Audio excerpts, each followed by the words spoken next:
Chapter 8. Tell your full story. Whatever claim you use to gain attention, the advertisement should tell a story reasonably complete. If you watch returns, you will find that certain claims appeal far more than others. But in usual lines, a number of claims appeal to a large percentage. Then present those claims in every ad for the effect on that percentage. Some advertisers, for the sake of brevity, present one claim at a time, or they write a serial ad continued in another issue. There is no greater folly.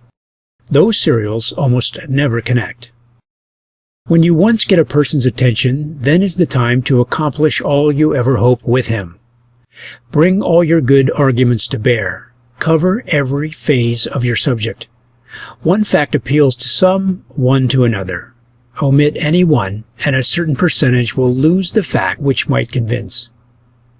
People are not apt to read successive advertisements on any single line, no more than you read a news item twice or a story.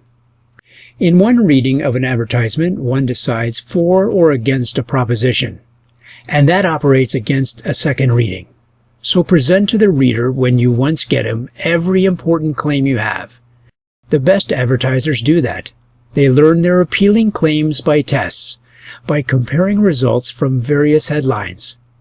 Gradually, they accumulate a list of claims important enough to use. All those claims appear in every ad thereafter.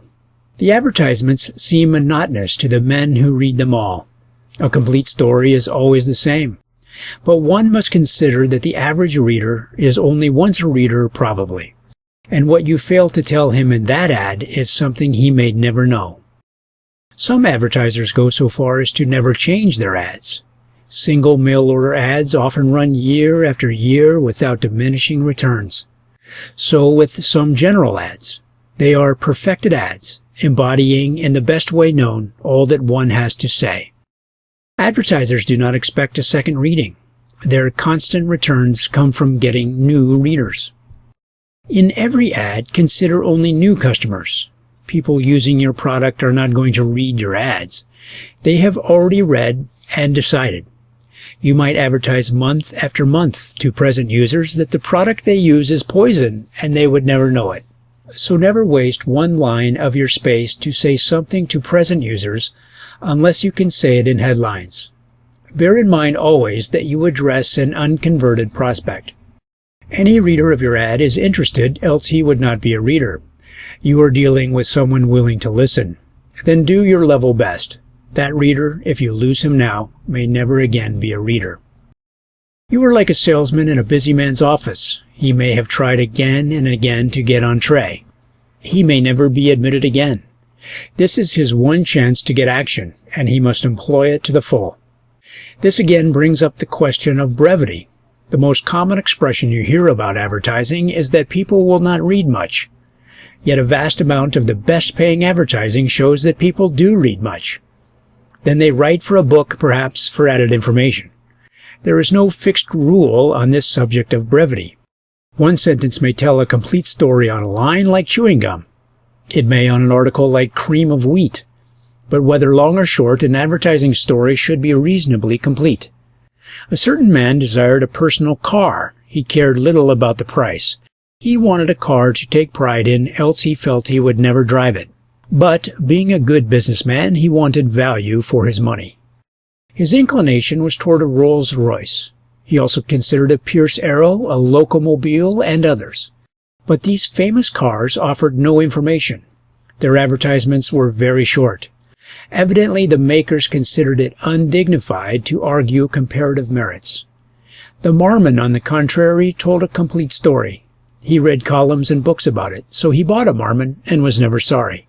But he afterwards learned facts about another car at nearly 3 times the price which would have sold him that car had he known them. What folly it is to cry a name in a line like that, plus a few brief generalities. A car may be a lifetime investment. It involves an important expenditure. A man interested enough to buy a car will read a volume about it if the volume is interesting.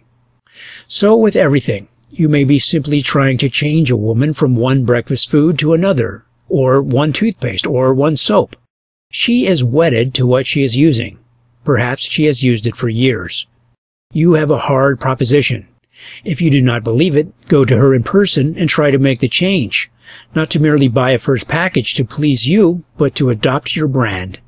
A man who once does that at a woman's door won't argue for brief advertisements. He will never again say, "A sentence will do," or a name, or a claim, or a boast. Nor will the man who traces his results. Note that brief ads are never keyed.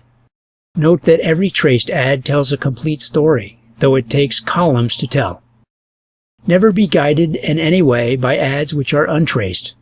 Never do anything because some uninformed advertiser considers that's something right.